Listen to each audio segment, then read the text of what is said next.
મિત્રો, મમતાની રસોઈમાં તમારું સ્વાગત છે। આજે આપણે આમળાને કઈ રીતે આથવા તે રેસીપી જોઈશું। તો આ આમળા નાનાથી મોટા બધાને ખૂબ જ પસંદ હોય છે અને આમળામાં વિટામિન સી ખૂબ જ સારા પ્રમાણમાં હોવાથી તે વાળ અને સ્કિનમાં ખૂબ જ સારો એવો ફાયદો કરે છે। તો આ આમળા આપણે જ્યારે આથીએ છીએ ત્યારે ઘણીવાર કાળા પડી જતા હોય છે અથવા તો ચીકણા થતા હોય છે અને અંદર પાણીમાં ફૂગ પણ આવી જતી હોય છે। તો આપણા આમળા બિલકુલ બગડે નહીં તે રીતે કઈ રીતે આથવા તે જોઈશું। તો અત્યારે મેં 1 કિલો આમળા લીધા છે। આમળા આપણે લઈએ બજારમાંથી લાવીએ ત્યારે એકદમ ફ્રેશ આવા આમળા લેવાના। જ્યારે આમળામાં આ રીતના કાણાવાળા હોય તે આથવા માટે ઉપયોગમાં નથી લેવાના। આ રીતે ફૂગ વળી જશે અથવા તો આપણો આમળા બગડી જશે। તો આ રીતે જે ફ્રેશ આમળા હોય તેનો જ ઉપયોગ કરવાનો આથવા માટે। તો આ આમળાની અંદર આ રીતે ઊભા કાપા હોય છે, તમે જોઈ શકો છો। તો આપણે આ કાપા ઉપર આ રીતે ચપ્પુથી કટ લગાવીશું।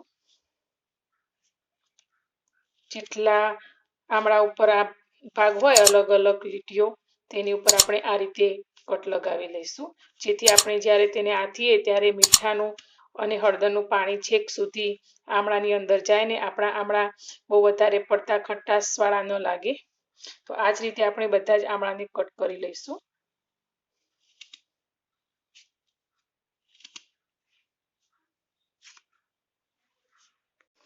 મેં અત્યારે આ બધા જ આમળામાં કટ લગાવી લીધા છે। હવે આમળાને આથવા માટે અત્યારે મેં 4 મોટી ચમચી જેટલું મીઠું લીધું છે। એ મીઠું આપણે આમળાની અંદર લઈ લઈશું।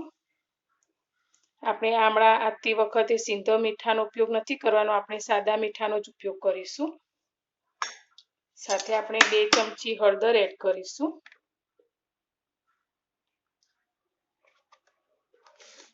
હળદર એડ કરવાથી આમળાનો પૂરો સ્વાદ એકદમ સરસ મીઠો લાગશે મીઠાની સાથે, અને તેનો કલર પણ એકદમ સરસ આવશે અને આપણા આમળા લાંબો સમય સુધી બગડશે પણ નહીં। આ રીતે આપણે ઉપર નીચે કરી લઈશું।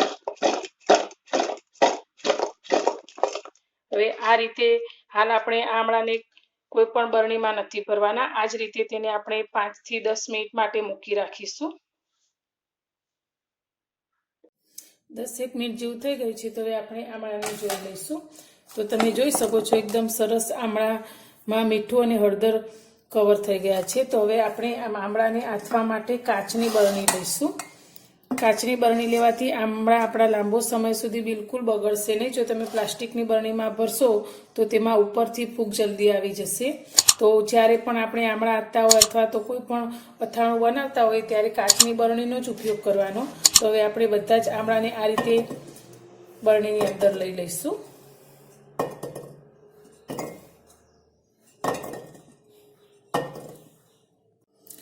બધા જ આમળાને આપણે બરણીની અંદર ભરી લીધા છે। તો હવે આ વાસણની અંદર જે મીઠું ને હળદર છે તેની અંદર આપણે પાણી લઈશું અને આ પાણીને આપણે આ રીતે હળદર અને મીઠા સાથે મિક્સ કરી અને આ બરણીની અંદર રેડીશું। આપણે પાણી જેટલા આમળા ડૂબી જાય તેટલું પાણી અંદર રેડવાનું છે। જો આપણા આમળા પાણીની ઉપર થોડા પણ રહેશે તો તે જલ્દી બગડી જશે। તો પાણી આમળા બિલકુલ ડૂબી જાય તેટલું અંદર એડ કરવાનું છે।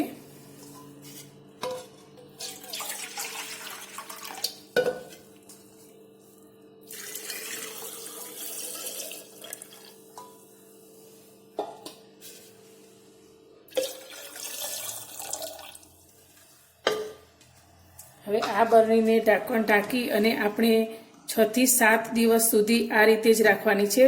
7 દિવસ પછી જ આપણા આમળા ખાવા માટે તૈયાર થશે અને રોજ 2 થી 3 દિવસમાં 2 થી 3 વખત આ બરણીને આપણે આ રીતે હલાવશું, જેથી પાણી એકદમ સારી રીતે આમળાની સાથે મિક્સ રહે। આમળાને આથવા માટે રાખીએ 7 દિવસ જેવું થઈ ગયું છે। તો હવે આપણે આ બરણીને ખોલીશું। તો તમે જોઈ શકો છો આપણું પાણી એકદમ સરસ ચોખ્ખું જ છે। તો આ રીતે આથશું તો આપણું પાણી બિલકુલ બગડશે નહીં। તો 7 દિવસ થઈ ગયા છે અને હવે આપણે તેમાંથી આમળાને બહાર કાઢીશું। તો જ્યારે પણ આપણે આમળાને બરણીમાંથી બહાર કાઢીએ ત્યારે તેને અંદર સીધો જ હાથ નથી નાખવાનો, આપણે આ રીતે કોઈ ચમચી કે ચમચાનો ઉપયોગ કરીને જ આમળાને બહાર કાઢીશું। તો આપણા આમળા લાંબો સમય સુધી બિલકુલ બગડશે નહીં। તો તમે જોઈ શકો છો એકદમ સરસ કલર આવી ગયો છે આપણા આમળાનો, અને આ રીતે આપણે કટ કરીને પણ જોઈશું। તો તમે જોઈ શકો છો અંદર સુધી એકદમ સરસ આમળામાં રસ ગયો છે. તો એકદમ સરસ મીઠા આમળા આપણા ખાવા માટે તૈયાર થઈ ગયા છે. બાળકો પણ મોટાને પણ આ ખૂબ જ પસંદ આવશે અને બધા જ માગીને આમળા ખાશે. તો આ વિટામિનથી ભરપૂર છે આમળા. તો આ રીતે આથી અને આપણે આ શિયાળામાં આમળા ખાવા જ જોઈએ. હવે આપણે આ આમળાને 1 મહિના સુધી આ પાણી સાથે રાખશું તો પણ બિલકુલ બગડશે નહીં. તમે વધુ સમય માટે રાખતા હો તો મહિનાથી વધુ સમય થઈ જાય તો તમે આ પાણીને બદલી શકો છો.